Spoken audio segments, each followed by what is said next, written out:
I'm going to speak about corruption, but I would like to juxtapose two different things.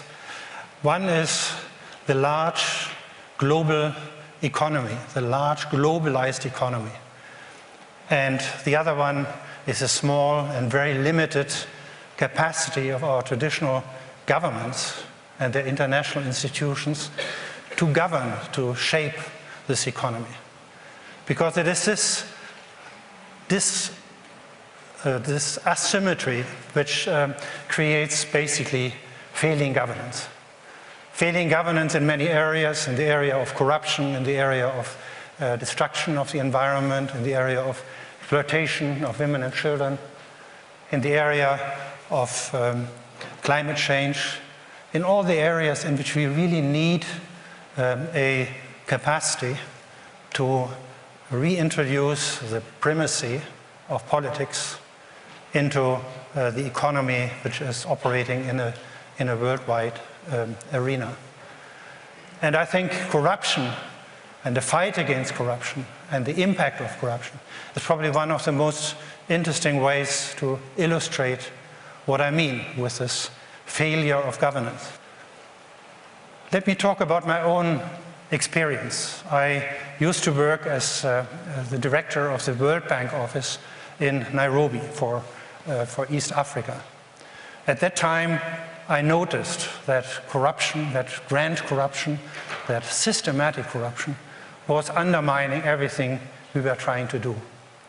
And therefore, I began to not only try to protect the work of the World Bank, our own projects, our own programs against corruption, but in general, I thought we need a system to protect the people in this part of the world from the ravages of corruption. And as soon as I started this work, I received a memorandum from the World Bank, from the legal department first, in which they said, you are not allowed to do this. You are meddling in the internal affairs of our partner countries. This is forbidden by the Charter of the World Bank. So I want you to stop doing this. In the meantime, I was chairing donor meetings, for instance, in which the various donors, and many of them like to be in Nairobi. It is true, it is one of the unsafest cities of the world, but they like to be there because the other cities are even less comfortable. And in these donor meetings, I noticed that many of the worst projects which were put forward by our clients, by the governments, by promoters, many often representing the suppliers from the north, that the worst projects were realized first. Let me give you an example. A huge power project, $300 million, to be built smack into one of the most vulnerable and one of the most beautiful areas of Western Kenya. And we all noticed immediately that this project had no economic benefits.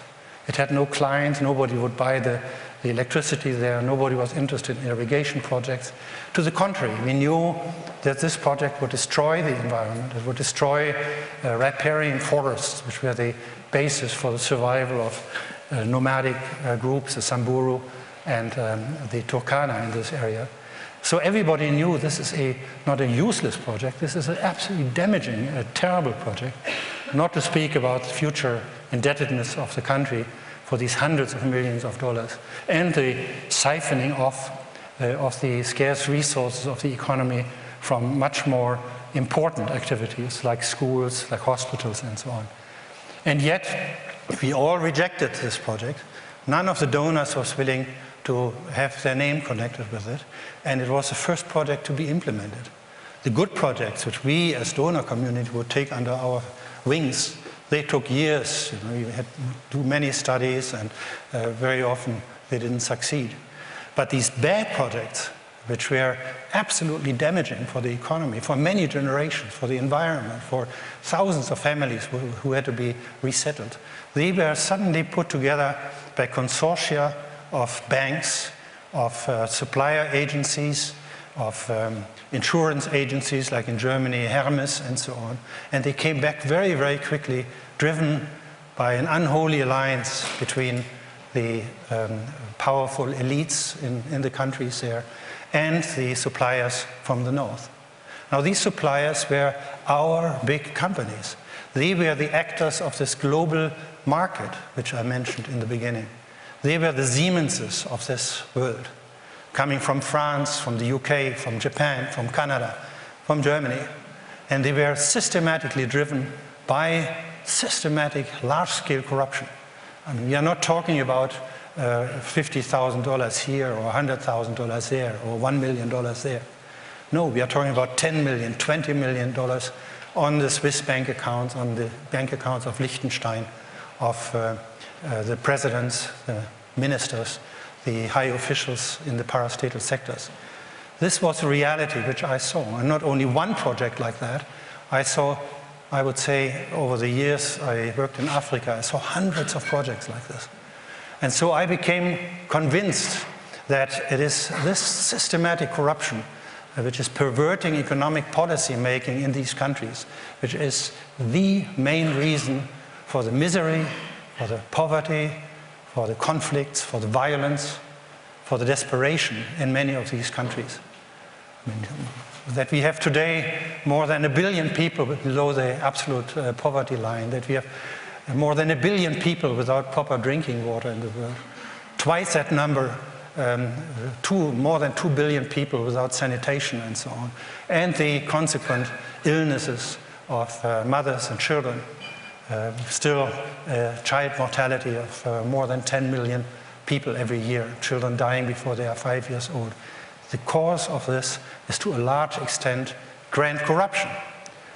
Now, why did the World Bank not let me do this work?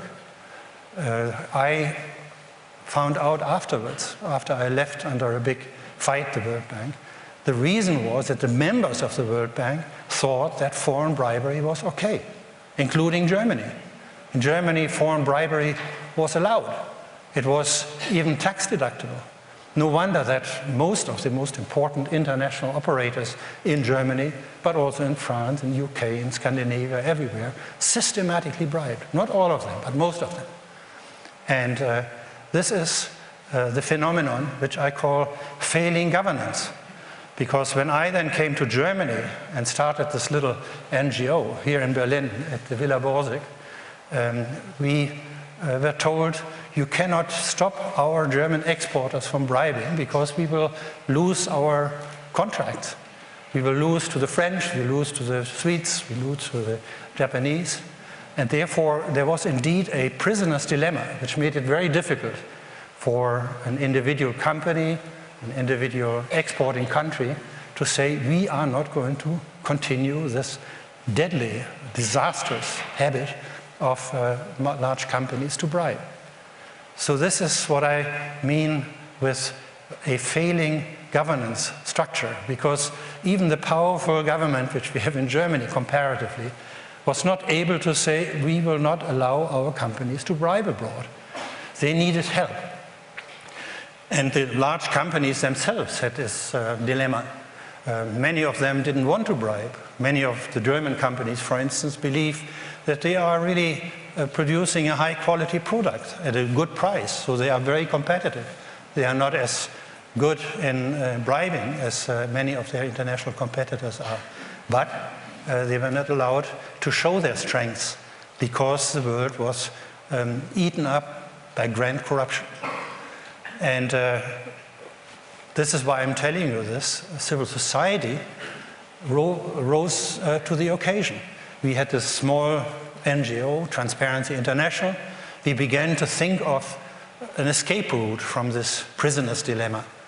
And we developed concepts of collective action, basically trying to bring various competitors together around the table, explaining to all of them how much it would be in their interest if they simultaneously would stop bribing.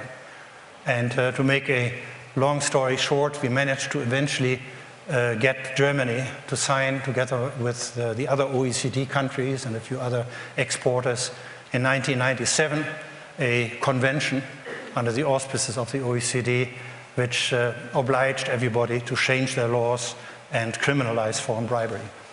This is Well, thank you. I mean, it's interesting. In doing this, we had to sit together with the companies. We had here in Berlin, in the Aspen Institute on the Wannsee, we had sessions with about 20 captains of industry, and we discussed with them what to do about international bribery. In the first session, we had 3 sessions over the course of 2 years. And President von Weizsäcker, by the way, chaired one of the sessions, the first one to take the fear away from the entrepreneurs who were not used to deal with non-governmental organizations. And in the first session, they all said, this is not bribery what we are doing, this is customary there, this is what these other cultures demand. They even applaud it. In fact, Martin Walser still says this today. And so there are still a lot of people who are not convinced that you have to stop bribing. But in the second session, they admitted already that they would never do this, what they are doing in these other countries, here in Germany or in the UK and so on. Cabinet ministers would admit this. And in the final session, at the Aspen Institute, we had them all sign an open letter to the Kohl government at the time, requesting that they participate in the OECD convention. And this is, in my opinion, an example of soft power, because we were able to convince them that they had to go with us. We had a longer-term time perspective. We had a broader, geographically much wider constituency we were trying to defend. And that's why the law has changed. That's why Siemens is now in the trouble they are in. And that's why MAN is in the trouble they are in. In some other countries, the OECD convention is not yet properly enforced. And again, civil society is breathing down the neck of the establishment. In London, for instance, where BAE got away with a huge corruption case, which the Serious Fraud Office tried to prosecute. 100 million British pounds every year for 10 years to one particular official of one particular friendly country, who then bought for 44 billion pounds military equipment. This case, they are not prosecuting in the UK. Why? Because they consider this as contrary to the security interest of the people of Great Britain. Civil society is pushing. Civil society is trying to get a solution to this problem also in the UK and also in Japan, which is not properly enforcing, and so on. In Germany, we are pushing the ratification of the UN Convention, which is a subsequent convention, where Germany is not ratifying. Why? Because it would make it necessary to criminalize the corruption of deputies. In Germany, we have a system where you are not allowed to bribe a civil servant, but you are allowed to bribe a deputy. This is under German law allowed. And the members of our parliament don't want to change this. And this is why they can't sign the UN Convention Against Foreign Bribery, one of the very, very few countries which is preaching honesty and good governance everywhere in the world, but not able to ratify a convention which we managed to get on the books with about 160 countries all over the world. I see my time is ticking. Let me just try to draw some conclusions what has happened.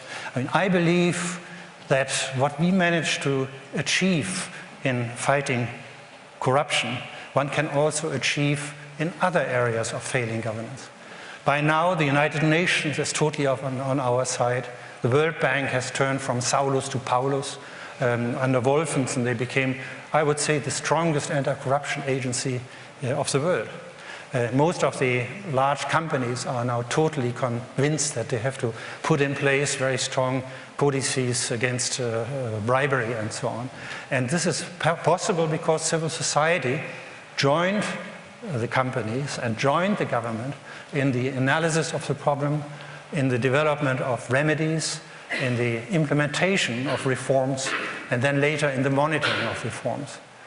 Of course, if civil society organizations want to play that role, they have to grow into this responsibility. Not all civil society organizations are good. The Ku Klux Klan is an NGO. So we must be aware that civil society has to shape up itself. They have to have a much more transparent financial governance. They have to have a much more participatory governance in many civil society organizations. We also need much more competence of civil society leaders. This is why we have set up the Governance School and the Center for Civil Society here in Berlin, because we believe most of our educational and research institutions in Germany and continental Europe in general do not focus enough yet on empowering civil society, training the leadership of civil society.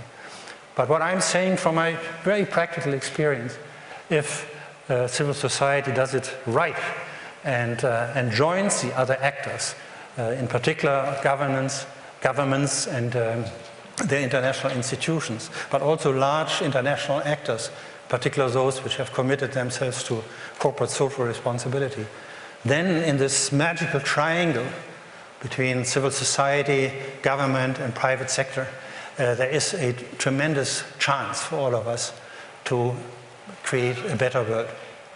Thank you.